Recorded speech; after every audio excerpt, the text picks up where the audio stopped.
Hello दोस्तों, कैसे हैं आप सभी। कुछ इम्पोर्टेंट हाईलाइट खबरों की बात करें तो खबर निकल के आ रही है कि जिस तरीके से बांग्लादेश के कट्टरपंथियों द्वारा हिंदुओं पर अत्याचार हो रहा था, अभी तक इस पर बांग्लादेश की अंतरिम सरकार, सेना, पुलिस सभी शांत थे। यहाँ तक कि यूनाइटेड नेशन और अमेरिका जैसे देश भी आंखों में काली पट्टी बांधकर तमाशा देख रहे थे। लेकिन जब बांग्लादेश में रहने वाले हिंदुओं और अल्पसंख्यकों को लगा कि भारत भी अब इनको सपोर्ट कर रहा है और भारत की सेना भी इनकी सिचुएशंस पर ध्यान दे रही है, तो हाल ही में बांग्लादेश के लगभग सभी हिंदुओं और अल्पसंख्यकों ने एकजुट होकर सड़क और गलियों में उतर गए। बड़ी संख्या में धार्मिक नारे का जयकारा लगाते हुए प्रोटेस्ट की शुरुआत की और यह प्रोटेस्ट इतनी बड़ी संख्या में हिंदुओं ने जुटकर किया कि बांग्लादेश की अंतरिम सरकार को भी झुकना पड़ा और उन्होंने पहली बार इस पर अपने बयान दिए। इसके अलावा जो यूनाइटेड नेशन अभी तक चुप्पी मारे बैठा हुआ था, वह भी इस पर मजबूर होकर पहली बार आवाज उठाई, जिससे बांग्लादेश की सरकार को बहुत बड़ा झटका लगा। इसके अलावा हाल ही में यह खबर निकल के आ रही है कि बांग्लादेश की जो टेक्सटाइल फैक्ट्रीज बंद पड़ी है, वह अपना कारोबार भारत के बिहार में शिफ्ट करने जा रही है, जिससे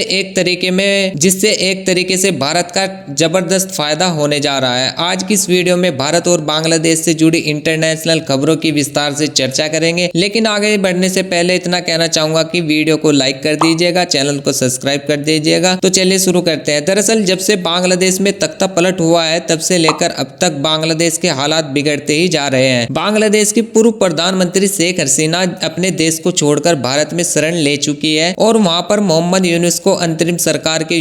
रूप में चयन कर लिया गया है। लेकिन इसके बाद भी परिस्थितियां कुछ इस कदर चल रही है कि मानो बांग्लादेश में किसी की भी सरकार का कंट्रोल हो ही ना, क्योंकि अभी तक लगभग एक हफ्ते बीत चुके हैं, लेकिन बांग्लादेश में हिंदुओं पर अत्याचार दिन ब दिन बढ़ता ही जा रहा है। दरअसल 5 अगस्त को शेख हसीना जी के द्वारा बांग्लादेश छोड़कर भारत आ जाने के तुरंत बाद हिंदू समुदाय पर वहां के कट्टरपंथियों द्वारा लगातार हमले हो रहे हैं और हिंदुओं की संपत्तियों और घरों को भी लूटपाट करके उन्हें जलाया जाने लगा है। लेकिन हाल ही में हिंदू और अल्पसंख्यकों ने मिलकर बांग्लादेश की सरकार को इस तरीके से उनकी औकात दिखाई है कि वह भी अब झुकने पर मजबूर हो चुके हैं और अभी बांग्लादेश की बीएनपी पार्टी की तरफ से जो भारत को धमकियां दी जा रही थी, अब उनकी भी सांसें थिमकती हुई नजर आ रही है, क्योंकि उनको भी पता चल गया है कि भारत के गृह मंत्री और बॉर्डर सिक्योरिटी फोर्स की तरफ से बांग्लादेशी हिंदुओं को सुरक्षा मिलने की बात उन तक पहुंची है। तो बांग्लादेश में रहने वाले हिंदू भी फुल पावर में आ गए हैं और हजारों लाखों की संख्या में बांग्लादेश की राजधानी ढाका में सभी लोग इकट्ठे हुए और उन्होंने एकजुट होकर बड़ी संख्या में सड़क और गलियों पर बहुत बड़ा प्रदर्शन किया, जिसमें इन लोगों ने जय श्री राम के नारे और अन्य धार्मिक नारे लगाते हुए बांग्लादेश की अंतरिम सरकार को सीधा बता दिया कि यह देश किसी के बाप का नहीं है और हम हिंदू इस अत्याचार को बिल्कुल भी नहीं सहने वाले हैं। और इन प्रदर्शनकारियों ने बांग्लादेश की अंतरिम सरकार और यूनाइटेड नेशन को इतना बड़ा झटका दिया कि अब वह भी अपनी जुबान खोलने और भारत का साथ देने के लिए मजबूर हो चुके हैं। और यह रिपोर्ट आज निकल कर आ रही है कि जिसमें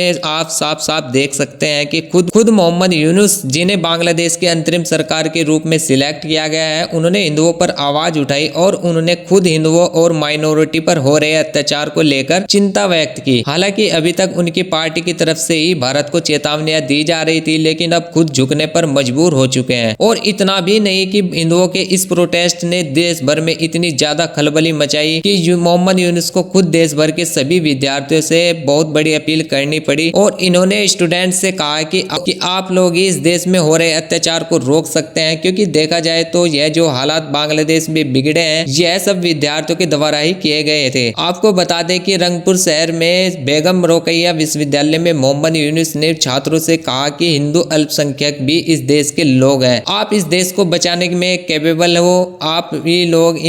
लोग ही इन परिवारों को बचा सकते हैं। इन्होंने विद्यार्थियों से ये भी कहा है कि आप लोगों को आगे बढ़ना चाहिए और सभी अल्पसंख्यक हमारे भाई बहन है और हमें मिलकर उन्हें बचाना चाहिए और उन्हें भी कोई भी नुकसान ना पहुंच पाए। और ना ही सिर्फ बांग्लादेश की अंतरिम सरकार ने इस पर पहली बार अपने कदम को आगे बढ़ाया है, बल्कि खबर निकल करके आ रही है कि जो यूनाइटेड नेशन है अभी तक आंखों पर काली पट्टे बांधकर बांग्लादेश में हो रहे इन अत्याचारों पर चुपचाप बैठा था, वह भी बोलने पर मजबूर हो चुका है और उनकी तरफ से पहली बार बयान निकलकर सामने आया है। और यूनाइटेड नेशन की तरफ से जो बात कही गई है उससे बांग्लादेश भी हिल गया है, क्योंकि यूनाइटेड नेशन ने बांग्लादेश में हिंदुओं पर हमलों की निंदा करते हुए बांग्लादेश की सरकार को इस पर ध्यान देने की बात कही है। बांग्लादेश में अल्पसंख्यक हिंदू समुदाय के खिलाफ हिंसा के बीच यूनाइटेड नेशन के महासचिव एंटोनियो गुटेरेस के प्रवक्ता ने कहा है कि इस तरीके के किसी समुदाय पर अत्याचार करने के बिल्कुल खिलाफ है और इसमें बांग्लादेश की सरकार को सावधान रहने की जरूरत है। हालांकि जिस तरीके से अब भारत इसकी तैयारियां लेकर आगे बढ़ रहा है और यूनाइटेड नेशन भी भारत का साथ देने के लिए तैयार है, इससे बांग्लादेश की स्थितियां जल्द ही सामान्य होने की उम्मीद जग गई है। लेकिन यह कब तक होगा इसके बारे में कुछ भी कहना काफी ज्यादा मुश्किल है, क्योंकि अभी भी बांग्लादेश में हिंदू अल्पसंख्यकों पर हमले हो रहे हैं और हजारों लोग बांग्लादेश से भारत में घुसपैठ करने का प्रयास कर रहे हैं। फिलहाल आपको बता दें कि इसके अलावा भी कुछ ऐसी खबरें सामने निकल कर आई हैं जिससे यह बात तय होती हुई नजर आ रही है कि चीन और पाकिस्तान जैसे देश अभी भी बांग्लादेश की सरकार में भारत के खिलाफ आग लगाने की कोशिश कर रहे हैं। इसके अलावा बांग्लादेश की तरफ से भारत के लिए एक और अच्छी खबर सामने निकल करके आ रही है। दरअसल बांग्लादेश में जिस तरीके से हालात बिगड़ चुके हैं, इससे वहां की कंपनियां और फैक्ट्री पूरी तरह से बंद हो गई है और यहाँ पर भारत ने हर तरह की